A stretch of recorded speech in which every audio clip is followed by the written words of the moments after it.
ওমা কি বানাচ্ছ? এই যে সাজের পিঠে এটা নাম আছে চিতই পিঠে। তো সাজ তো শুনেছি মাটির হয় না?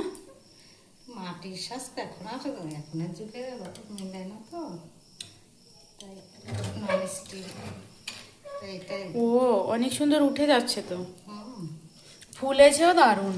হুম। এর মা এর সাথে খাওয়ার জন্য কি করেছো? এই যে চিকেন হচ্ছে। ও চিকেনও। আচ্ছা চিকেনটা আগে করে রেখেছিলে, এখন গরম করছো? হ্যাঁ। হুম হুম। আর কি স্যালাড বানাবে? হুম। তো এটা বানিয়েছো কি দিয়ে মা?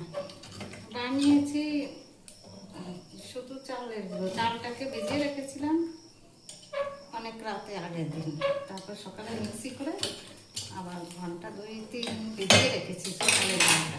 আর কিচ্ছু দেই না, দেখো তাও এত সুন্দর করে উঠে যাবে।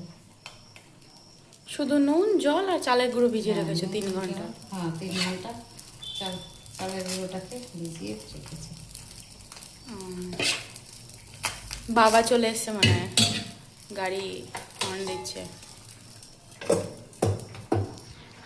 মেয়ে তো কারেন্টটা চলে গেল। হ্যাঁ, আমরা যখন ছোট ছিলাম না, তখন আমরা তো এই মাংস টাংস দিয়ে পিঠে খেতাম না। তখন খেজুরের গুড় হতো, খেজুরের গুড় দিয়ে পিঠা ভিজাতো মা ঠাকুরমা।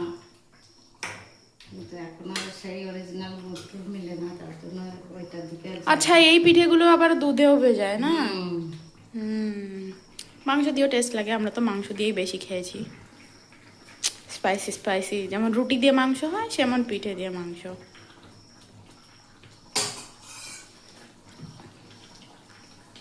হয়ে তো গেল অলমোস্ট। হ্যাঁ হুম।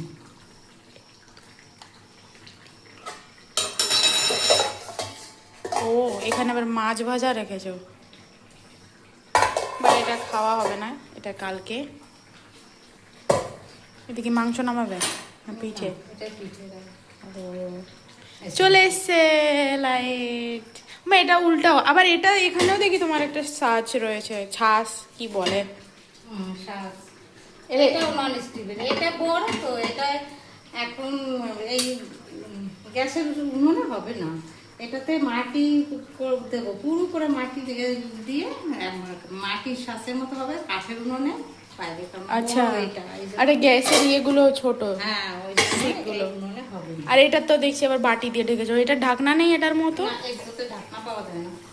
ও, এটা ঢাকনা আছে আবার অনেক সুন্দর।